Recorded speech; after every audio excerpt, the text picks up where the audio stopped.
I wake up in Toledo, Ohio, grab a caffeinated drink from a friend of a friend's coffee shop, then it's off to Michigan to play my third session in 3 different states in 3 days. I lost 3,900 in Denver, I won 1,800 last night in Toledo, and now I have to win a couple thousand tonight to ensure that it's a profitable trip, but I'll be firing in the right game to win big. I arrive at the MGM Grand in Detroit. Maybe you're thinking, oh, MGM, this must be one of Terry Benedict's casinos. But that's inaccurate. Terry owns MGM in Las Vegas. MGM Detroit is owned by one of Terry's cousins, Barry Benedict. After getting in a quick nap, I'm in a good mindset and ready to grind all night. We're about to play 10-25 with a $25 big blind ante. I buy in for $10,000 to start. I need to win $2,100 just to break even in poker on this 3-day stint, and ideally, several thousand on top of that to cover travel expenses and make it worth my time away from my family. The session begins at 7:25 p.m. in what looks to be a good game. I get off to a cold start before picking up King Jack offsuit in the big blind with the Nick game on. This is the best starting hand that we've seen in almost 2 hours of play. The button raises to 275. He went with a large sizing, likely because he wants to get rid of his nip button, just like us. If we're the last person to win a hand while the Nick game is on, we have to contribute $1,000 to a pot. I call for 250 more, heads up, out of position. The flop comes 9-7-3 with 2 hearts. We've got air except backdoor draws, but it's a flop that generally won't be bad for our big blind defend range. I check to the pre-flop aggressor to see if he's willing to take a stab at it. He exercises his right to check back. He might only have ace high. The problem is that we can't currently beat ace high. The turn is the 4 diamonds. It's another low card that likely doesn't help the button. I don't want to lose the Nick game. I lean into our range advantage and make a slight overbet of 600 to fold out better high card combos and maybe even some weak 1 pair holdings. The button doesn't immediately fold. He almost surely has something that beats our king high. After some deliberation, the opponent folds. We have to reveal our bluff in order to get rid of our nit button and avoid paying out the $1,000 nit tax. It's not a particularly large pot, but showing the overbet bluff establishes a dynamic with this particular opponent that may come into play later on. Spoiler alert, it will. And also, Bruce Willis was dead the whole time. Now we're playing a PLO double board bomb pot. We've got King Jack 3 deuce double suited in the small blind. 8 of us put in $100 each and we go straight to 2 flops. The first one comes ace 10-6 with 2 hearts. We've got the nut flush draw and a gutter to Broadway. The second flop is ace 8-4 rainbow. We're not as strong on the second board, but we've at least got a wheel draw as well as a backdoor diamond draw. We don't want to have to put in a ton of money at this juncture. Luckily, it checks around and we're about to see some free turns. The top turn is the 7 of diamonds. We brick it. The bottom turn is the 5 of diamonds, giving us the wheel that I alluded to earlier. We also pick up a straight flush draw. The problem is that 7-6 currently has us dominated, and even if another diamond comes, a 3 high flush wouldn't be a very strong hand in a PLO pot that goes 8 ways to the flop. Still, we might be best on the bottom, and we have potential to improve on both boards. I lead for 500 to thin out the field. Under the gun calls. This is followed by a middle position call. The cutoff calls as well. 4 of us are making it to the river. The top one is the 4 of hearts, giving us the king high flush, the absolute stone cold nuts. We've got half the board locked up. The bottom river is the 8 of diamonds. We sort of improved to a 3 high flush, but the board pairs, and we go from having the second nuts to having the worst flush possible. Well, we're beat by full houses now as well, so our hand strength is actually downgraded a ton. This is still one of the best feelings in poker when we get to bet for value knowing that there's no way we can lose. How do we make the most money though? With 3 other opponents, someone almost for sure has a full house on bottom or better diamonds than us. We're probably only going to win half the pot, so we want to ensure that half the pot is as large as possible and we take more than just our bet back at the end of the hand. We accomplish that by wagering an affordable amount that multiple opponents can call. Maybe someone will even raise after 1 or 2 players call. I go with the small sizing of 500 once more. For this amount, Under the Gun will feel obligated to call almost no matter what when he's getting about 7-1. Under the Gun calls. We're off to a good start. Minimally, 250 of that is going to be coming our direction. The middle position player isn't folding for 500 either. He misreads our bet for weakness and raises to 2,000. He probably has something like ace-8 for a full house on the bottom board and is thinking that he's free rolling with his raise if he can get folds from everyone else to scoop the pot. We know he won't be scooping though. The cutoff folds. There's a 4K cap post flop. The middle position player has already put in 2,500, meaning if we re-raise, we can only make it 1,500 on top of the 2,000.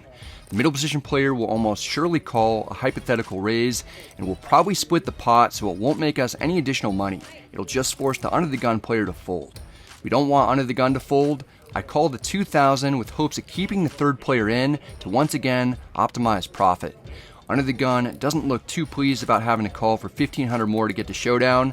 He reluctantly calls anyway. I turn over 2 flushes knowing that at least $3,000 of the $6,000 put in on the river will be coming our way, as well as another 1400 from the previous streets. After a short time of processing what we've got, under the gun tables 10-8-6-5 with no flushes. He has a straight using 8-5 on the top board that's no good, but he has 8s full of 5s on the bottom board to beat us. We're only going to be getting half the pot like I anticipated. The middle position player who raised the 2000 on the river has 9-8-3 deuce with 2 hearts. He didn't realize that the heart flush came in on the top board, and he actually has an 8 high flush. He thought that he had the nuts with 9-8 as a straight on top, and he was hoping his wheel on bottom would be good, or maybe he was trying to turn his hand into what he thought was a free roll bluff to scoop, but instead, he takes himself the long way to Value Town, where he stops by Baskin Robbins to get 2 scoops of pain for a couple $1,000s. The small bet we made on the river into 3 opponents works out just as I drew it up, only in a slightly unexpected way, with the middle position player costing himself quite a bit. Under the gun and I are the beneficiaries. After an incredibly slow start, we're up 500 on the session. 3 hours in, we're dealt pocket queens on the button. This is the first premium that we've seen and by far the best hand that we've picked up. The straddle to 50 is on. I raised to 200. It may look like I'm trying to steal the blinds. The under the gun straddler isn't letting us win without putting up a fight. He 3-bets to 650. If we had raised from early or even middle position, I'd contemplate flatting and seeing a flop in position. Because under the gun knows that I'll have a wide opening range from the button, he's going to 3-bet lighter. Since I know that he knows that, I'm going to 4-bet wider. I 4-bet to 2000. Don't tangle with me, dude. I'm not messing around. The under the gun straddler isn't going to let some hoodie wearing cat vlogger from Las Vegas bully him. This is the D, and it's his territory. Buckle up. The opponent 5-bet rips it for 8,900 total. We have him covered. This generally isn't a fist pump, get it in spot. Back in the day, the 4th bet always meant aces. We're in a new era now, though. We can't let go of the 3rd best hand when it's a button versus straddle battle. I call the 5-bet shove, knowing there's a good chance that we might need to hit a set.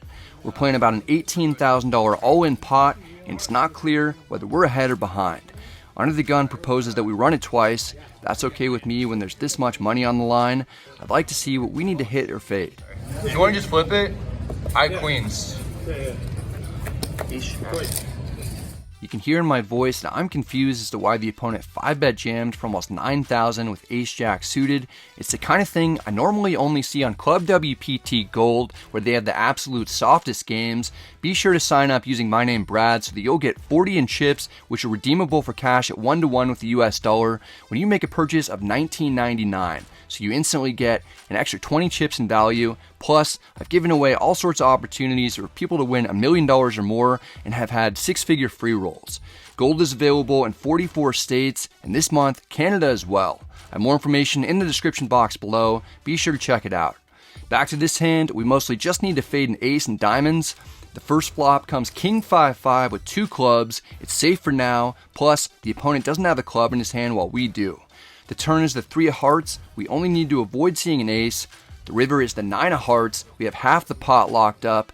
As long as an ace doesn't come on the second run out, we should be good. The dealer puts out Jack 3 with 2 spades. Well, we did avoid the ace again, but the opponent smashed his trips. We're drawing dead to the last 2 remaining queens. The turn is the 6 of spades. It's no help. The river is the 7 of clubs. We were a 67% favorite when we got all the chips in. It's one of the best case scenarios after calling a 5-bet rip, but we didn't improve on either board, and the opponent drills 3 jacks for a monster on the second run out. It's a disappointing result to end in a chop. We had a great chance to be up almost 9,000 on the night. Instead, we split it up. All we can do is make the best decision in the moment, then leave it to the poker gods from there. In this one, we're dealt ace-3 suited under the gun. I raised to 75. We're playing with a father-son duo from North Carolina who spend a good amount of time together in Detroit. Playing high-stakes poker at the same table with my son would be a pretty cool life goal to accomplish. Regardless of the session's results, they're already winning. Pops calls in the small blind, Sonny calls in the big blind to give his dad some backup support. We're going 3 ways to the flop in position. It comes Jack 7-3 with 2 diamonds. We've got bottom pair and a draw to the nuts. Please make a note that I'm not drawing nuts like Jonah Hill's character in Superbad. It checks to us. Our hand has a lot of potential. I bet 100, somewhat as a semi-bluff, but I don't necessarily want folds. Mostly I want to build this pot, hit the nuts like Jonah Hill's character in Superbad when they're shotgunning beers, then get some value from 1 or more opponents. The small blind is cool building the pot too. He check raises to 325. His son knows that he'll get grounded if he tries to beat his dad, so he folds in the big blind. This isn't a particularly large check raise, and we've got plenty of outs no matter what the small blind is holding. I call for 225 more. It's down to heads up with the same opponent that I showed the bluff to earlier when we made about a pot-sized bet with only king high. Yep, we've got that dynamic going in which he's seen me make moves already. The turn is the 8 of hearts. It's a red card, but it has the wrong shapes. The small blind gathers chips and bets 450 to keep the pressure on. Again, it's too early to fold, especially for that price. I call to see if we can hit another flush. The pot's getting large. The river is the 9 of diamonds, giving us the second best possible hand. 10-8 of diamonds makes a straight flush. If the opponent has that, he deserves all my chips. The small blind checks. He might not like the fact that in addition to the flush completing, any combo containing a 10 makes a straight. I play into the dynamic that I established earlier with the opponent as I make over a pot-sized bet of 2,000. I'm hoping that we're up against a straight, or maybe the small blind will get stubborn with the set and look us up somewhat light. The opponent might be replaying the previous overbet bluff in the back of his mind as he contemplates how to proceed in this hand. No one likes getting bluffed big twice. After almost a full minute, the opponent calls. We accidentally show 1 card at a time that we've got the ace-high flush. The opponent is a good dude. He shows for his son and you viewers that he made the call with ace-jack of hearts. He did well to get some extra money in when he was ahead, but the river call gets him into trouble as we take down a pot of over $5,000. As I mentioned previously, I was down $2,100 on my 3-city trip before this session got started. With this win, I'm up $3,000 on the night, and I'm currently profitable for the trip with several hours more poker left to hopefully add to our bankroll.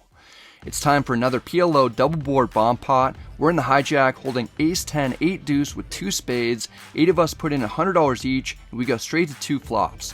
The first one is Jack 5-5 rainbow, no real help to us. The second flop is ace king 8 rainbow. We've got top and bottom pair with backdoor draws on each board. It checks to us. Small bets are extremely effective in spots like this. I bet 200. The players on our left have to play really tight with a lot of opponents getting a second opportunity to act and potentially check raise. The big blind calls, under the gun calls as well. We weed out the majority of our opponents though. 3 of us are still in and we have position. The top turn is the jack of spades giving us a flush draw. In PLO, you have to use exactly 2 cards from your hand and 3 on the board to make a 5-card hand. So if someone's holding a jack but not a 5, they don't actually have a full house in PLO, even though they would in Texas Hold'em. An opponent would need to have jack 5 or quads for us to be drawing dead on the top board. The bottom turn is the deuce of hearts, giving us a third unnecessary pair that won't really help us unless another deuce comes out on the river. The big blind leads for 500. It's a small sizing. I don't love seeing it because it's possible that the big blind is taking a play out of our book, making an enticing bet with something like quads while he has multiple opponents and half the pot totally locked up. Under the gun calls, we're getting nearly 5-1, so I don't like the idea of folding. I call to see if we can improve on one or both boards. The top river is the 4 of spades, giving us the best flush possible. The bottom river is the 9 of hearts, which slightly downgrades us. The big blind bets $2,900 to pot it. This is an annoying situation for us since we kind of have medium strength hands on 2 different boards. It's a spot that's good to avoid, particularly when playing multi-way because one opponent could have us smoked on the top board while the other opponent could have us smoked on the bottom.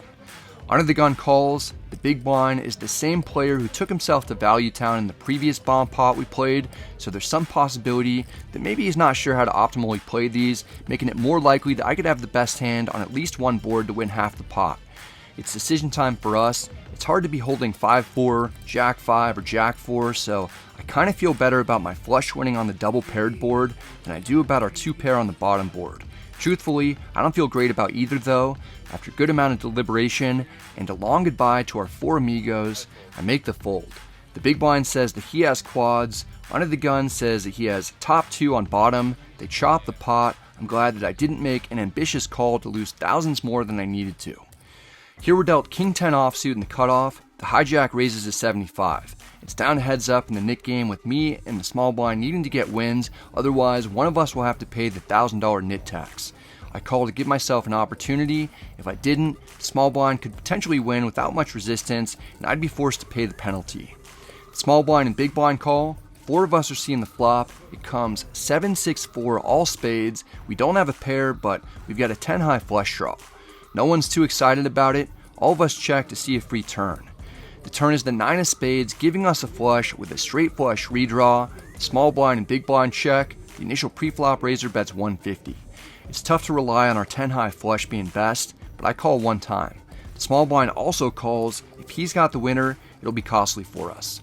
The big blind folds. 3 of us are still in. The river is the deuce of hearts. It's a card that helps no one. The small blind checks. The hijack isn't very confident after getting called in 2 spots on the previous street. He checks. We've got enough showdown value that we don't need to turn our hand into a bluff. It's possible that we can eke out a win, but it's not guaranteed. I check back, turning over our 10 of spades, hoping it's best. The small blind shows Queen 8 with the 8 of spades. We've got him notched. The hijack doesn't show what he was playing as he returns his cards to the dealer face down. The Nick game ends with us narrowly escaping without having to pay the $1,000 penalty. We're safe, at least this round. We look down at Queen 8 of hearts under the gun +1 with another Nick game going. I raise to 75. I'm one of 3 remaining players who still needs to win a hand. The opponent on our left is one of the other 3 as well. He re-raises to 350. He could certainly be doing this light, but there's also a chance that he's actually got what he's representing. Calling to play a marginal hand in an inflated pot, out of position, isn't very appealing. But neither is folding and then having to be heads up in the Nick game. I call for 275 more. This is a dicey situation. The flop comes 8-6-5 with 2 spades and a heart. We've got top pair and a backdoor flush draw. Not too bad. I checked to the initial pre-flop raiser. This isn't going to be a great flop for his 3-bet range, but he continues firing for 400. It'll be tough for our hand to improve. More likely, it'll get downgraded to second pair on the turn, and maybe even third pair on the river. We don't want to call and play a guessing game on future streets as to whether or not our pair of 8s is good. I check raise to 1200 to give ourselves an opportunity to win right now. The middle position player isn't jumping ship immediately like I'd hoped that he would with an ace-king or ace-queen type of hand. He could have a flush draw or an overpair. He calls for 800 more. This is a substantial pot, and I'm not totally confident that we're in the lead.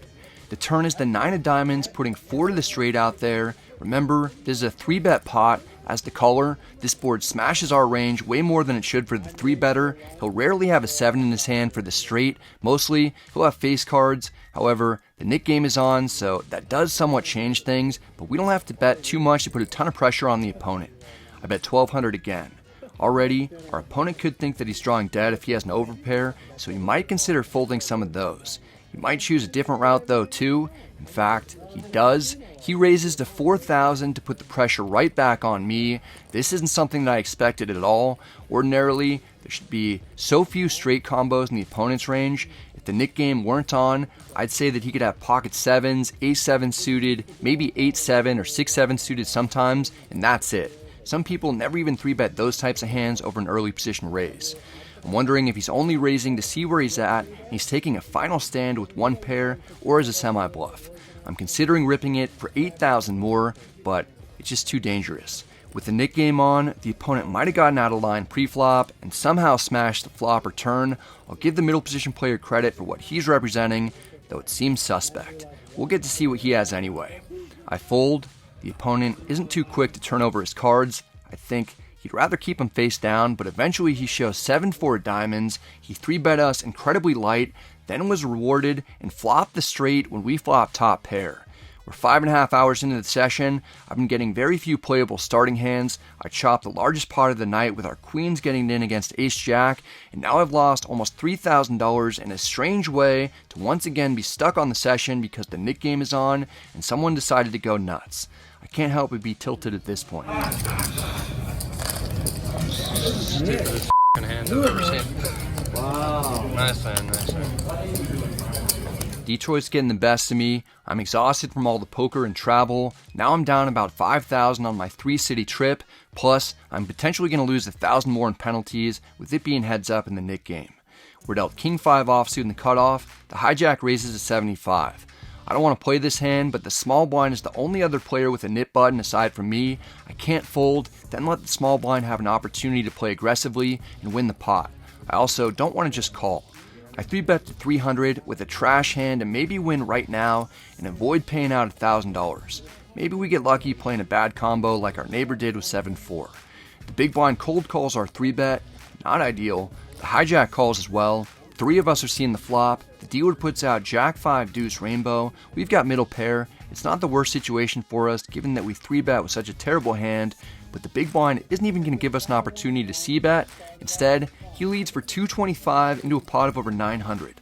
This is the same opponent who drilled trip jacks in the all-in against us earlier. He's clearly capable of making some moves. The hijack folds. There's a tense situation. It's a large pot. I need to win a hand, otherwise I have to pay out an extra 1,000, but we've only got middle pair on a dry flop. In spots like these, there's only one thing to do, and I think you know what that is. I get a shot at the ceiling. I love what they've done with it. Gun to my head, if I had to rank the best ceilings of all time, in no particular order, I'd go Sistine Chapel at number 1, Detroit MGM at number 2, shout out to my man Barry Benedict, and then, I don't know, probably the Sky at number 3. Anyway, I call the 225 because we're not folding a pair. It's down to heads up. The turn is another deuce. It's mostly a blank other than the fact that a club draw is present. The big blind bets 500. It's another small sizing. Remember, this opponent cold called our 3-bet, then led tiny on the flop, but he's not a conventional opponent. He might have taken a light stab with king queen or something like ace 4 or ace 3 with a backdoor flush draw. Maybe he's picked up clubs and he's trying to see a cheap river. Not much has changed for us. I call once more hoping that we're not up against a set of jacks, but this dude 5-bet jammed with ace-jack suited against me earlier. He definitely would have 4-bet pre-flop with the jiggities, so I can pretty safely rule those out. The river is the 8 of diamonds. It's another brick. Nothing that makes sense improves, but I've seen a lot of things already today that don't make a lot of sense. The big blind bet's 1,200. I've got to be honest, it feels like we're beat, but I'm not in my best headspace, and I really don't want to lose the nit game. The opponent's taken a weird line with this hand from the start. Part of me thinks that he's trying to maybe play nit game defense so the newcomer will lose instead of his friend who's been having a rough session up to this point. I call, the big blind shows king jack offsuit, he gets the win. Now I'm even more annoyed because I definitely didn't have to 3-bet king 5 offsuit. The big blind didn't have to cold call a 3-bet with king jack offsuit either, with the initial pre-flop raiser still behind him, and we didn't both have to flop a pair. All of this combined results in me losing another couple thousand, plus I'm still possibly on the hook for the nit tax. Again, it's only $1,000, but I've lost over $5,000 already from other people doing silly things that worked out, coupled with me doing silly things that haven't worked out. It's all going awry, and I'm unraveling. We pick up king 4 suited under the gun +1. It still heads up in the nit game. The other player that I'm heads up with has position on me. I limp in for 25 with plans of calling a single raise. The hijack raises to 125. This is the opponent that I'm heads up with. I call for 100 more. Whoever wins this pot avoids losing $1,000 extra. The flop comes ace 7-4 rainbow. We've got bottom pair and a backdoor flush draw, but it's an ace high flop, which is definitely better for the pre-flop aggressor. I check. The hijack would put me in a tough spot if he triple barreled, but he checks back, which is interesting. He probably has a medium strength hand with some value. If he had a monster, he'd likely bet for value. If he had nothing, he'd probably bet as a bluff. The turn is the 8 of clubs. It doesn't help us any. I check. If this gets checked down, that'd be okay with me. The hijack doesn't like that plan. He bets 250. Does he actually have anything? Or did he raise pre-flop with something ridiculous and now he's making a delayed c-bet as a bluff? If I fold, it'll cost me $1,000, so I'm not doing that. I call again.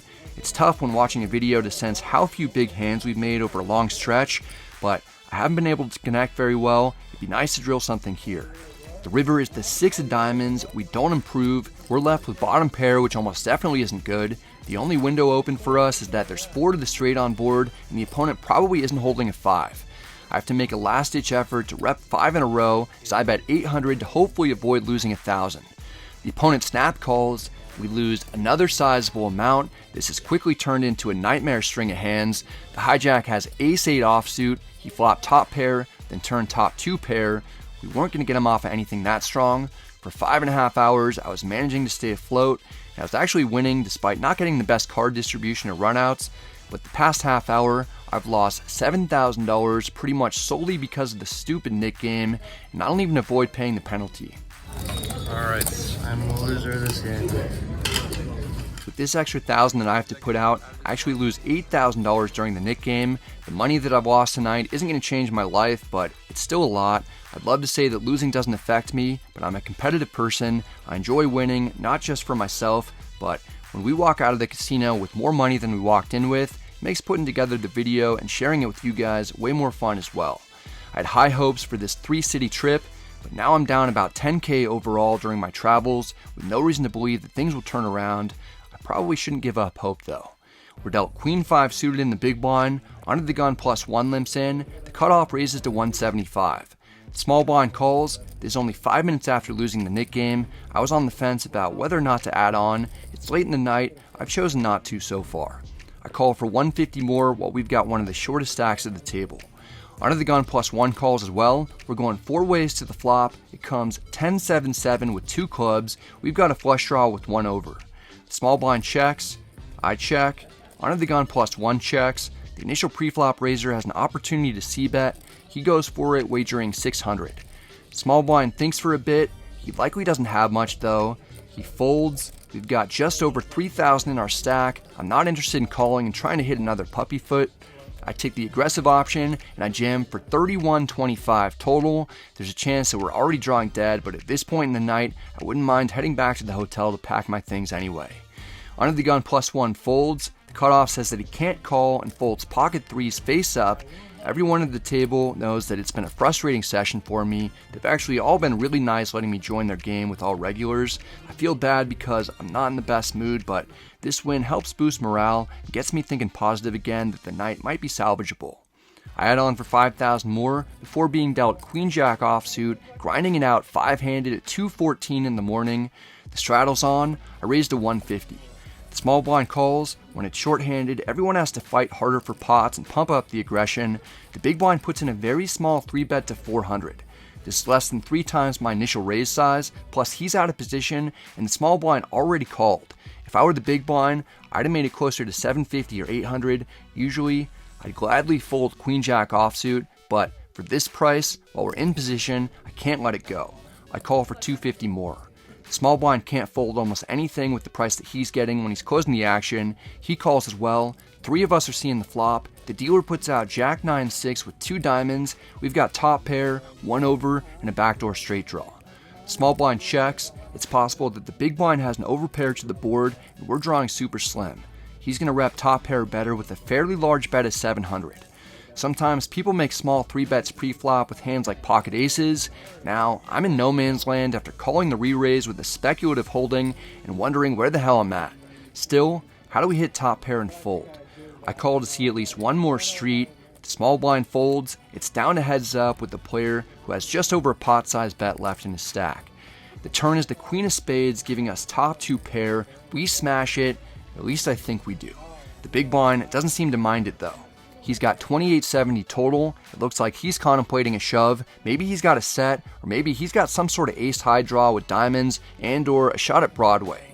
Either way, he's okay risking everything. He jams. No decision for us. I call immediately. We have a chance to win back a large chunk of what we're down. Okay. Once or twice? It's up to you. What would you like to do? Go twice. Okay. We're running it twice in an $8,000 pot. The opponent is nice enough to show before he's obligated to that he has pocket 10s for an open-ended straight draw that he turned into a semi-bluff rip. He's got a lot of heart and 10 outs.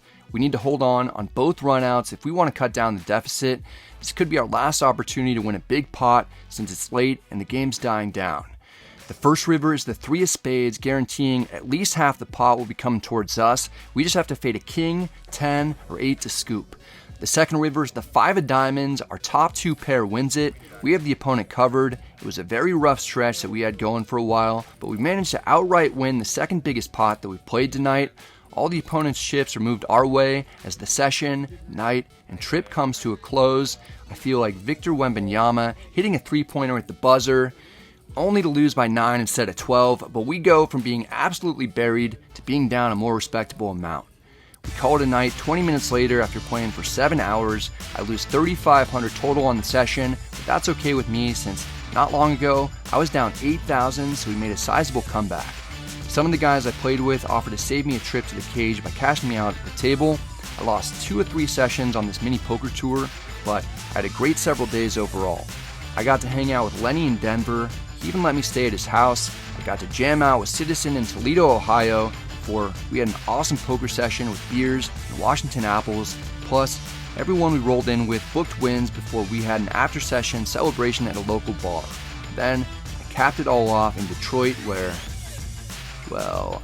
I got beat by 7-4 diamonds in a 3-bet pot.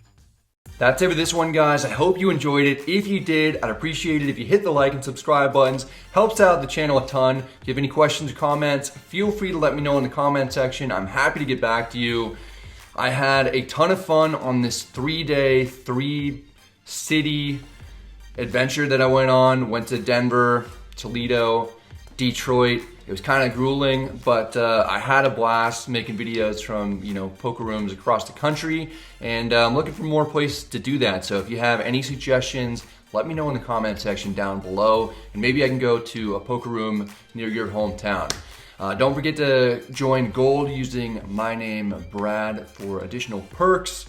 A lot of things going on there. It is likely going to be available in Canada soon, and PLO is coming, maybe today or tomorrow.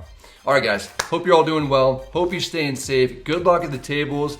Maybe I'll see you at the World Championship in December. All right, guys, bye.